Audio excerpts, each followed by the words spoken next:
If you look at people who are Plymouth brethren, they hate people who care about the righteousness of God, the commandments of God.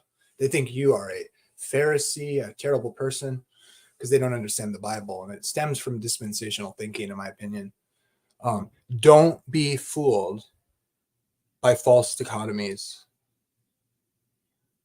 Universalism, if you understand that the Bible isn't teaching eternal conscious torment, because it's not, it's understandable error due to Christian history, but that doesn't make dispensational easy believism or universalism or Plymouth Brethren eschatology correct. Some of the highlights of Plymouth Brethren, which are kind of almost like an extreme Anabaptist view that's antinomian, spawning almost all the free grace movements, which will embrace anything except obedience to the law. I'm being hyperbolic, but they'll give lip service to it, kind of like how Jesus describes the people in Matthew 15 from Isaiah. They honor me with their lips, but their heart is far from me. Do a word study on what's associated with the heart in the New Testament, with the love in the heart and the abiding of believers. Just do a word study. Check that out for yourself. It has to do with keeping the commandments. See, because Jesus dies for sinners. Sinning is transgressing of God's law. God's law is a transcript of his eternal character. We're image bearers made in his image. So we keep the commandments by the Spirit of God, which puts the law on our hearts. That is the new covenant, which is salvation for the nations and not just Israel. The new covenant is the plan of salvation in fruition to all humans, image bearers. And it's described in a context of Jesus teaching under the law of Moses and the purpose of his death, not like the covenant I made with them when I took them by the hand out of the land of Egypt and my commandments they broke. Now I'm going to write my law on their heart. What law is he talking about? Animal sacrifices? Well, it has to be all or everything. No, it doesn't. It's the commandments in the ark, in the heavenly temple, that are a transcript of God's character. Does that mean nothing else in the law of Moses is for us? No. Discretion is advised.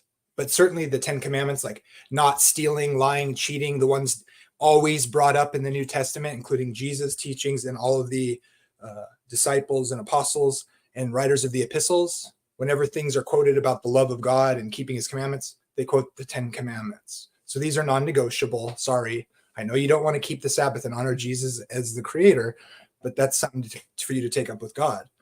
But they quote him. If you've broken one, you've broken them all. What does he quote? The 10 commandments. If you want to enter life, Jesus talks about the commandments. What does he quote? The 10 commandments.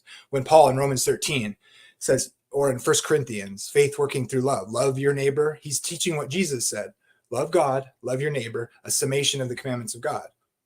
It's not that the other commandments from the old covenant don't flow out of the 10 commandments, but the symbolism is there. He'll write his law in your heart. The Ark of the Covenant, which had the 10 commandments inside of them, is in the temple in heaven where Jesus is ministering, forgiving sinners for their sin, making reconciliation, typologically if you want. So look, but the point of this video is just to say this. Just because eternal conscious torment isn't true doesn't mean universalism is true. And this is how a lot of universalists talk. I agree with them. Eternal conscious torment isn't taught in the Bible. That doesn't mean everybody goes to heaven or is saved. Obviously, the Bible tells us this plainly. Obadiah 16. There are people who will be as though they never were. That means they don't exist anymore like it was before they were born. God talks about consuming, devouring people in a permanent state, in a death that is permanent and has no mention of a second resurrection.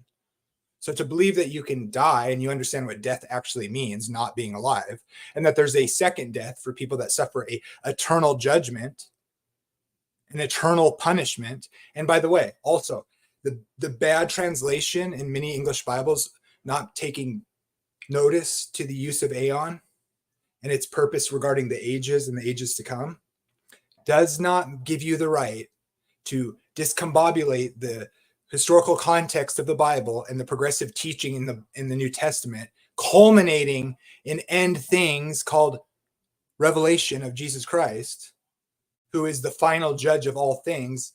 And this is an answer to the justice of God in light of the evil in the world. And the Bible is explaining that all the way up into the eternal estate. You have no right, because people have mistranslated aionios or made it less clear than it is in the Greek and or Hebrew, does not mean you get to rearrange the entire New Testament as though the truth of this matter was never existent in the text of God. And you're the prophet that's saying, actually, guess what? God isn't wrapping it up because I want everybody to be saved. So I'm going to distort certain facts about historic translations and look smart because I can point out certain details that may be true to a certain degree, like the use of aionion, more carefully studied, it can be made more clear. Doesn't mean, oh, therefore, well, the Bible isn't saying that this are the final things, so I'm going to make up a category that doesn't exist in the history of the church anywhere or in the text itself and imagine things because you hate the righteousness of God that he's promised to put in his people. And you think the Holy Spirit actually left the church until you came along. And you're a product of the Plymouth brethren who have such other brethren as Aleister Crowley, for instance. The do as thou wilt is the whole of the law. Well, let me tell you, brother, that's Satan's doctrine.